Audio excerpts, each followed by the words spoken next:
Thiruvananthapuram ചാലയിൽ വർഷങ്ങളെ cafe നടത്തിവരുന്ന പശ്ചിമബംഗാൾ സ്വദേശിയായ മെഹറിൻ ഇസ്ലാമാണ് 5 ലക്ഷം രൂപ വില വരുന്ന ബ്രൗൺ ഷുഗറുമായി എക്സൈസ് സംഘത്തിന്റെ പിടിയിലായത്.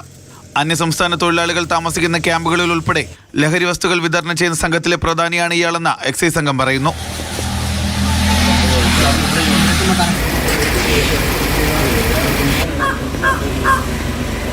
നെയ്യാറ്റിൻകര പാറശാലയിൽ ഡാൻസർ സംഘം നടത്തിയ മിന്നൽ പരിശോധനയിലാണ് 6 ലക്ഷം രൂപ വില വരുന്ന MDMAയുമായി യുവ ഡോക്ടർ ഉൾപ്പെടെ 4 പേർ പിടിയിലായത്. നാഗർകോവിൽ നിന്ന് തിരുവനന്തപുരത്തേക്ക് വരികയായിരുന്ന KSRTC ബസ്സിലാണ് മിന്നൽ പരിശോധന നടത്തിയത്. പേരൂർക്കട സ്വദേശി യുവരാജൻ, പൂവച്ചൽ സ്വദേശി അൻവർ എന്നിവരുടെ കയ്യിൽ നിന്നാണ് 70 ഗ്രാം MDMA പിടികൂടിയത്. കർണാടകയിൽ നിന്ന് തലസ്ഥാനത്തെത്തിച്ച ചില്ലറ വിൽപ്പന നടത്തുന്ന സംഘത്തിലെ പ്രധാന കണ്ണികളാണ് പിടിയിലായവർ. കർണാടകയിൽ നിന്ന് ആഡംബര ബസ്സിലും KSRTC ബസ് മാർഗവുമാണ് ഇവർ തലസ്ഥാനത്തെത്തിച്ച് സ്കൂൾ കുട്ടികൾ ഉൾപ്പെടെയുള്ളവർക്ക് MDMA വിതരണം ചെയ്യുന്നത്.